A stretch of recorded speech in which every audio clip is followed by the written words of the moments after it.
우리가 인생 살아가면서 분명한 그 인생 철학이 있어야 되는데 믿음 생활도 마찬가지입니다. 우리가 분명한 신앙관이 있어야 유익하고 보람 있고 가치 있는 인생을 살게 됩니다. 여러분들의 신앙관은 무엇입니까?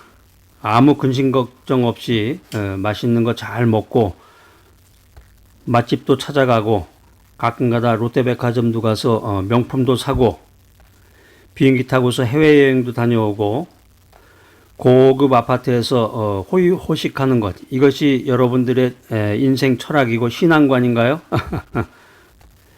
성경에서는 이제 인간이 무엇을 소유했느냐보다 무엇을 바라보느냐가 중요하다, 이렇게 우리에게 말해주고 있습니다. 구약성경 창세기 23장 1절로 4절에 보면은 그 사라의 죽음에 대해서 성경이 기록하고 있습니다. 사라가 누군가?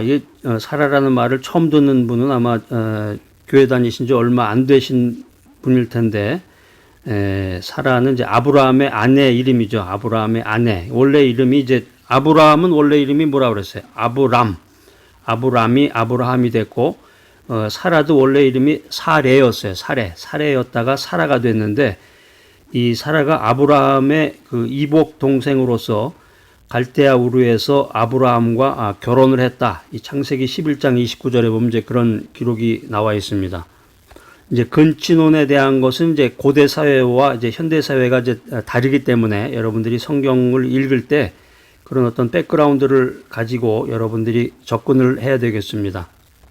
창세기에 보면 참 그 파노라마처럼 한편의 그 장편 소설처럼 그 아브라함의 일생, 아브라함과 함께했던 그 사라의 일생에 대해서 아주 파란만장한 이야기들이 쭉 기록이 되어 있는데, 여러분들 그 아브라함과 사라에 대한 이야기, 믿음의 조상에 대한 이야기에 대해서 관심 있는 분들은 창세기 11장부터 25장까지 내용을 한번 읽어보시면은 뭐 이렇게 많지는 않네요. 여러분들이 그 소설책 한 권 읽는다고 생각하고 성경 말씀을 한번 쭉 읽으면서 그 믿음의 조상에 대한 연구를 할 수도 있겠습니다. 그 아브라함이 75세에 하나님의 부르심을 받게 됩니다. 여러분 이 메시지 들으시는 분들 가운데서 75세가 넘는 분들은 아마 거의 없을 것 같아요. 사람이 나이가 들수록 새로운 것에 대한 접근이 쉽지 않죠. 그래서 이 메시지 들으시는 분들은 나이에 상관없이 자꾸 새로운 것에 도전하셔야 돼. 아브라함은 75세에 하나님의 부르심을 받았고 85세, 그러니까 10년이 지나서 하나님과 언약을 맺게 됩니다. 믿음의 조상 아브라함이 이삭을 낳게 된다. 금방 난 것 같은데 75세에 하나님의 부르심을 받고 85세에 하나님과 언약을 맺은 다음에 100세에 이삭을 낳게 돼요. 그러니까 하나님의 부르심을 받고서 거의 25년이 지나서 이삭을 낳게 되는데, 야, 이게 믿음도 인내가 필요하구나. 그리고 하나님의 인도하심이라는 게 물론 이제 한순간에 번개처럼 진행이 되는 경우도 있지만 인생이라는 것이 이게 연륜이 필요하구나. 아브라함과 함께 그 믿음의 조상으로서의 그 인생을 살았던 사라가 127세를 일기로 죽게 됩니다. 그래서 사라가 마침내 죽고 나서 헤브론이라고 하는 지역에 장사를 지내게 되는데, 이때 아브라함의 나이가 137세예요. 그러니까 아브라함하고 사라하고 한 10살 정도 차이가 나네요.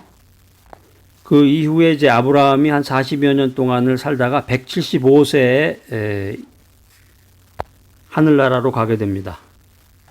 그러니까 불신자들, 믿지 않는 사람들에게 살면서 제일 두려운 대상이 뭐냐면 죽는 거예요. 사망이라고 그러죠. 사망. 죽을 사자, 망할 망자. 죽으면 죽고 나면 망한다는 거예요. 그러니까 두렵고 무섭죠, 이게. 죽는다는 게. 여러분들도 죽는 거에 대해서 두려운 마음이 있다. 아직 이게 준비가 안 된 거예요. 믿음 안에서 믿음이 뭔지 분명한 신앙관도 없고 헌신도 없고, 복음 전하는데 도네이션 좀 하라 그러면 이 핑계 저 핑계 대면서 이리저리 도망 다니고, 아직 이게 준비가 안 된 겁니다. 그러니까 이 세상 사람들은 인생 살면서 무언가를 부지런히 준비하고 신경을 쓰는 것 같지만은 죽음 이후의 세상에 대해서는 무관심하다라는 거예요. 자, 그런데 우리 하나님 중심으로 믿음을 가지고 인생을 살아가는 우리 성도들에게 있어서 가장 많이 준비해야 될 게 뭐냐? 바로 이게 죽음 이후의 세상에 대한 준비다라고 하는 것입니다. 준비된 죽음을 맞이하라. 갑자기 저승사자가 나타나가지고 전설의 고향 같은 데 보면은 저승사자 나타나죠. 갑자기 사망의 검은 손길이 다가오면은 당황하고 통곡할 수밖에 없는 것이 인지상정입니다. 우리가 믿음 안에서 잘 준비된 죽음을 맞이해야 되겠습니다. 누가 죽었다 그러면 그런 말을 흔히 하는데 하늘과 땅이 무너지는 것 같다. 그러면서 슬퍼하는 그런 애곡 소리를 내기도 하는데 이런 사람들은 세상에만 완전히 소망을 두고 생활해 온 연고이기 때문입니다. 사실 교회 다니고 믿음 생활하고 직분을 받았다, 권사다, 장로다, 안수집사다 이런 사람들도 보면은 다 세상과 마찬가지예요. 그러니까 그런 것을 보면서 과연 믿음의 사람이 누군가, 올바른 신앙관이라고 하는 것이 무엇인가 하는 것을 우리가 생각하게 되는데 이화여대 총장이었던 그 김환란 박사가 그 유언으로 남긴 말이 기억이 납니다. 내가 죽으면 슬프게 장송곡을 부르지 말고 승리의 개선 찬송가를 불러라. 그러니까 믿음의 사람, 성도의 죽음은 새로운 세계의 시작입니다. 자, 오늘도 말씀 위에 굳게 서서 그 시작을 위해서 준비하는 삶을 살아야 되겠습니다. 창세기 23장 1절 말씀 한번 읽어보겠습니다. 사라가 127세를 살았으니 이것이 곧 사라의 향년이라. 창세기 23장 1절로 4절 말씀에 보면은 그 사라가 죽었다는 내용으로 사라가 이제 어디에 무덤을 만들었는지 사라의 장지 구입에 대한 그런 내용들이 자세하게 나옵니다. 자, 그런데 여기서 창세기 23장 4절에 보면은 그 장지를 헷 족속에게 요구하기 전에 아브라함이 이런 말을 해요. 나는 나그네요 우고하는 자다. 하나님으로부터 이 가나안의 상속자로 인정을 받은 족장이 아브라함이 이렇게 말하고 있는 것은 아브라함의 기업이 단지 이 세상에 속한 것이 아니라 하늘에 속한 것임을 깨닫고 있었다. 이렇게 성경은 말하고 있습니다. 성경에 보면 믿음의 조상이었던 아브라함, 이삭, 야곱 같은 사람들은 이스라엘 민족의 족장으로서 믿음을 따라 살았다. 그리고 믿음을 따라 죽었다. 이렇게 성경은 말하고 있습니다. 아브라함, 이삭, 야곱은 약속의 땅 가나안에서 살았지만 영원한 본향이었던 천국을 사모했다. 그리고 나그네처럼 살았다. 그러니까 이 나그네 인생관을 가지고 살았다는 것인데 우리가 이 성경 말씀을 접할 때 우리 믿음의 사람, 우리 성도들도 이 세대를 본받지 말고 이 세대를 본받지 말고 오직 이 세상은 나그네가 거치는 호텔이다. 이렇게 생각을 하고 하나님의 나라를 바라보면서 살아야 되겠습니다. 참된 믿음을 가진 크리스찬은 나그네 인생관을 가지고 인생을 살아야 되는데 이 나그네 인생관이라는 게 뭐냐? 나그네 인생관이라고 하는 것은 드러나는 삶이다. 나그네라고 하는 것은 누구든지 나그네를 보는 순간 그 사람이 나그네인 줄 알아차립니다. 복장이 좀 이상하고 언어도 좀 이상하고 낯선 언어라든가 습관도 낯선 습관을 가지고 있기 때문입니다. 아브라함은 헷 족속 사이에 살면서 이런 나그네의 위치에 있었던 사람인데 많은 이방 사람에게 드러나는 삶을 살아왔습니다. 특별히 아브라함은 여호와를 경건히 섬겼다. 그리고 신실한 행동을 보였다. 또 훌륭한 인품을 드러냈다. 이것을 우리가 성경을 통해서 알 수가 있는데 나그네 인생관이라고 하는 것은 드러나는 것이구나. 그래서 우리가 성경에 나오는 믿음의 조상 아브라함처럼 세상 사람들 속에서 빛과 소금으로서 드러나야 된다라고 하는 것입니다. 그래서 우리가 인생 살면서 우리의 그 신앙심이, 우리의 경건한 모습이 나타나야 된다라고 하는 것입니다. 교회 헌신하라. 교회 봉사해라. 거룩한 일에 투자해라. 요리조리 핑계대면서 미꾸라지처럼 그냥 쏙쏙 빠져나간다 그러면은 신앙심이라든가 경건한 모습이 드러나기가 쉽지 않겠죠. 우리 믿음의 사람 성도들도 이 세상 살아가면서 세상과 모든 것을 더불어 살아가지만 우리는 여전히 하나님의 나라, 천성을 향해서 걸어가는 드러나야 하는 나그네다, 이 사실을 깨달아야 되겠습니다. 나그네 인생관이라는 것이 뭐냐? 두 번째, 나그네 삶은 본분을 지키는 삶이다.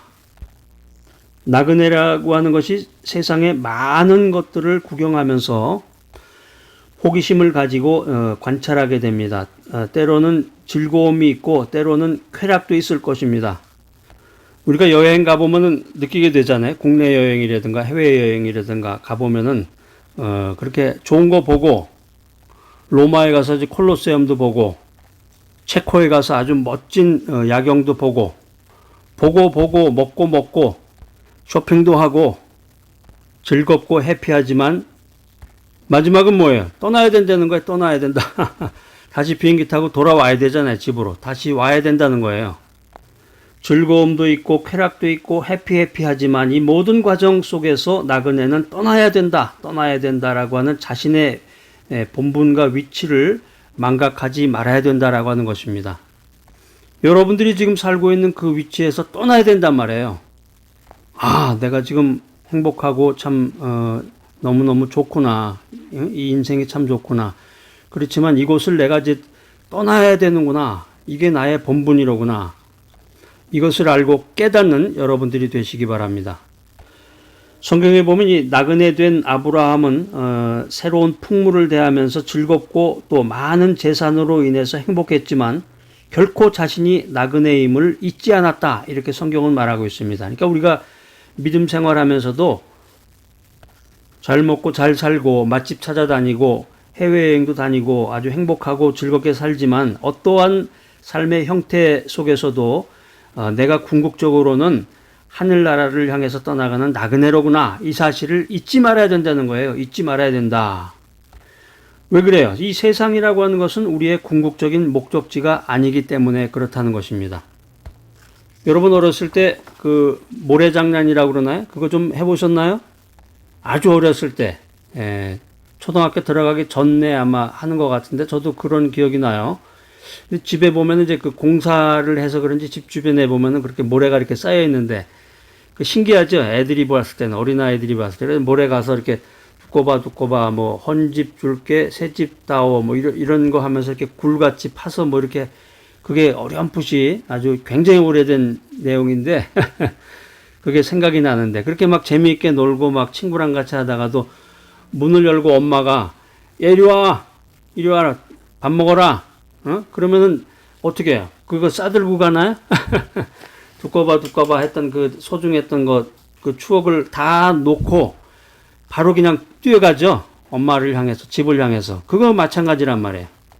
나그네 인생관이라는 것이 뭐냐? 나그네의 삶은 본분을 지키는 삶이다. 떠나야 된다란 말이에요. 천국을 향해서, 내 본향을 향해서, 내 고향집을 향해서 떠나야 된다. 나그네 인생관이라는 것이 뭐냐? 첫 번째 뭐라고 그랬어요? 나그네의 삶은 드러나는 삶이다. 우리가 인생 살면서 우리의 신앙심이, 경건한 모습이, 헌신이, 또 복음 전파하는데 열정이 드러나야 된다. 그다음에 두 번째 뭐라고 그랬어요? 나그네의 삶은 본분을 지키는 삶이다. 이 세상은 우리의 궁극적인 목적지가 아니고 고향을 향해서, 본향을 향해서 떠나야 된다. 마지막 세 번째, 나그네 인생관이라는 것이 뭐냐? 나그네의 삶은 그리워하는 삶이다 라고 하는 것입니다. 그러니까 우리가 이 세상 살면서 그 인간관계에서도 마찬가지예요. 서로 그리워하는 마음이 있다. 마음과 마음을 주고받는다. 이게 사랑하는 건데 매정하게 이것을 싹 잘라버린다. 그리워하는 마음이라든가 따스한 마음이라든가 주고받는 그 내용을 싹 잘라버린다. 이건 참 매정한 일이고 인생이 무엇인지에 대해서 아직 잘 모르는 그런 미천한 행동이라고 생각합니다. 나그네는 항상 떠나온 고향을 그리워합니다. 나그네는 계획된 일이 성취되면 고향으로 발걸음을 돌립니다. 우리가 흔히 이제 명절이 되면 추석이라든가 뭐 설날이라든가 명절이 되면 이제 고향을 향해서 막 그 차가 가는, 뉴스에 보면 그게 막 나오죠. 고속도로에 뭐 차가 얼마나 많이 밀렸는데 어디서 어디 구간은 뭐가 어떻고 계속 뉴스에 보면 이제 그게 나오는데 이게 뭐예요? 고향을 떠난 나그네에게 있어서 항상 떠나온 고향을 그리워한다는 거죠. 지방에서 태어나서 살다가 서울로 유학을 와서 서울에서 취직을 해서 생활을 한다. 그렇게 살다가도 계획된 일이 성취되면 자기 지방에 있는 고향을 향해서 발걸음을 돌리게 되잖아요. 그러면 고향의 식구들이 그냥 따뜻한 마음으로, 예전에는 이제 어머니들이 이제 버선발로 뭐 뛰어나온다고 그러는데, 고향의 식구들이 따뜻한 마음과 사랑스러운 음성으로 그를 맞이합니다. 이 메시지 들으시는 분들 가운데서 인간관계에서 실패하신 분들이 계시면은 다시 그 관계를 이어보세요. 얼마나 그 따스하고 끈끈한 인간의 정이 이어지는지를 알게 될 것입니다. 이게 바로 이 땅에서의 우리의 모습이에요. 우리가 믿음 안에서 말씀 위에 굳게 서서 신앙생활을 해나갈 때 나에게는 고향이 있구나, 나에게는 본향이 있구나, 그것이 바로 하늘나라로구나, 이 사실을 알아야 되겠습니다. 하늘나라에서 하나님은 나를 항상 맞이할 준비를 하시고 기다리고 계십니다. 그렇기 때문에 믿음으로 살아가는 성도는 이 세상에 미련을 두면 안 되겠습니다. 이 세상에 미련을 두지 말고 저 천국에 하늘나라에 소망을 두고 평생을 살아야 되는 것입니다.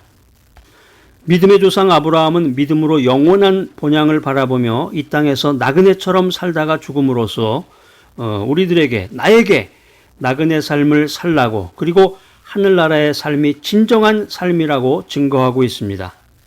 자, 오늘 이 귀한 메시지 들으신 여러분들, 무엇을 소유했느냐, 무엇을 갖고 있느냐, 이것보다는 무엇을 바라보느냐가 더 중요합니다. 믿음의 조상 아브라함처럼 나그네 신앙관을 소유한 귀하고 복된 여러분 모두가 되시기를 간절히 기대합니다.